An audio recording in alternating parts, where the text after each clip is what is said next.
आमा र शिशु दुवै बचाएकी प्रहरी जवान चन्द्रिका भन्छिन्, म त्यहाँ पुग्दा चन्द्रालाई बेथाले च्यापेको थियो।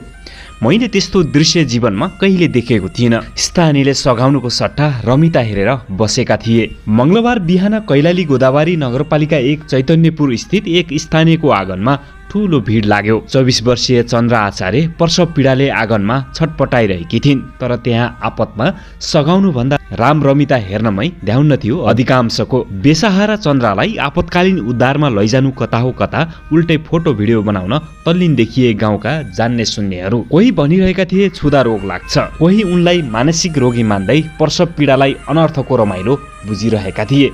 त्यही बेला कुनै स्थानीयले प्रहरीलाई खबर गरिदियो।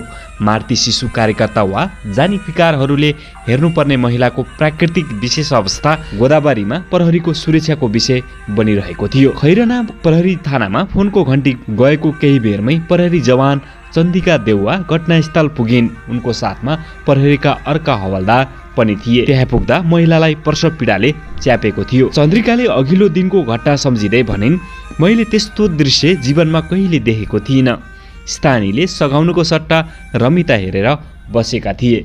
यस्तो पनि कहीँ हुन्छ। हुन पनि त्यस्तो विचित्रको अवस्था थियो जुन बेला चन्द्रा घरको आँगनमा सुत्केरी बेथाले छटपटिरहेकी थिइन्। उनलाई सघाउन त के, कोही उनलाई छुन समेत तयार थिएनन्।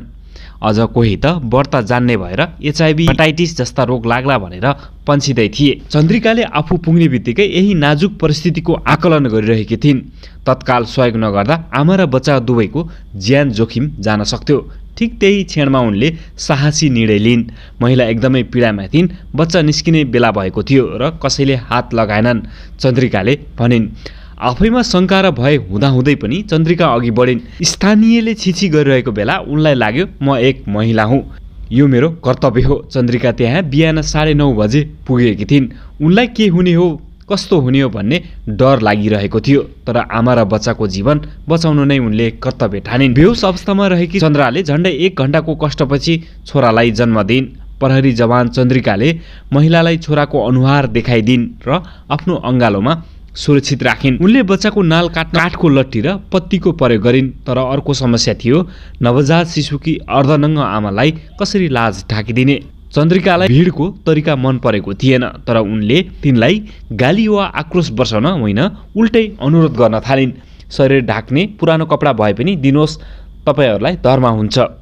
एक स्थानीयले पेटिकोटको एक टुक्रा फालिदिए, जसको सहाराले चन्द्रिकाले नवजात शिशुकी आमा चन्द्राको शरीर छोपिदिन्। अकस्मात आइपरेको यही कर्तव्य पालनको कारण सिङ्गो भिडमा प्रहरी जवान चन्द्रिका सबैभन्दा फरक देखिन्, किनभने उनी डराइनन्, जिम्मेवारीबाट पन्छिनन्। उनले आफ्नो कर्तव्य निभाइन्। गोदावरी नगरपालिका 1 का वडाध्यक्ष गोपाल दत्त भट्ट स्वास्थ्यकर्मीलाई लिन अस्पताल नै पुगेका थिए।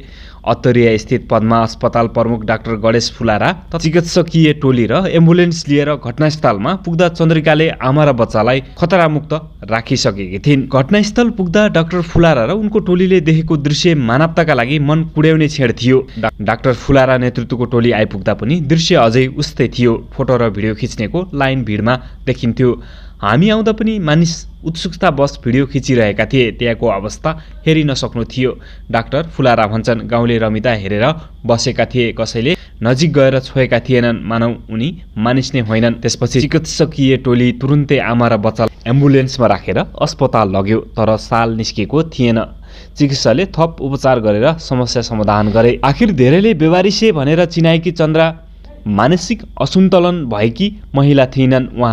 उहाँको मानसिक सन्तुलन गुमेको छैन, डाक्टर फुलाराले प्रश्न पारे। उहाँले मसँग स्पष्ट कुरा गर्नुभयो, आज यहीँ बस्न दिनुहोस्, भोलि बिहानसम्म कोही न कोही आफन्त आएपछि जान्छु भन्नुभयो। उनले भनिन्, अहिले चन्द्रा र उनको नवजात शिशु स्वस्थ छन्। सुर्खेतकी माइतीघर भएकी चन्द्रा स्नातक अध्ययनरत थिइन्, तर प्रेम विवाह गरेपछि पढाइ छाड्न बाध्य भइन्। बाजाङमा 1 वर्ष अघि विवाह गरेकी चन्द्राका श्रीमान भारतको बेङ्गलोरमा काम गर्छन्। उनी 3 महिनादेखि सम्पर्कविहीन छन्। आमा बितिसकेकी रहेछिन्, बुबाले अर्को विवाह गरेका रहेछन्। माइतीमा कान्छी आमा र भाइ रहेको बुझिएको छ। श्रीमान सम्पर्कविहीन भएपछि उनले कपडा पसलमा काम गर्न थालेकी थिइन्।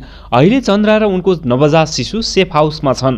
प्रहरीले उनको परिवार सम्पर्क गर्ने प्रयास गरिरहेको छ। आफन्त आएपछि मात्र उनलाई जिम्मा लगाइनेछ। जवान चन्द्रिकालाई उनको यही साहस र निष्ठापूर्ण कर्तव्य पालनका लागि जिल्ला प्रहरी कार्यालय कैलालीका साथ प्रहरी महानिरीक्षक दीपक थापाले बुधबार पुरस्कृत गरेका छन्।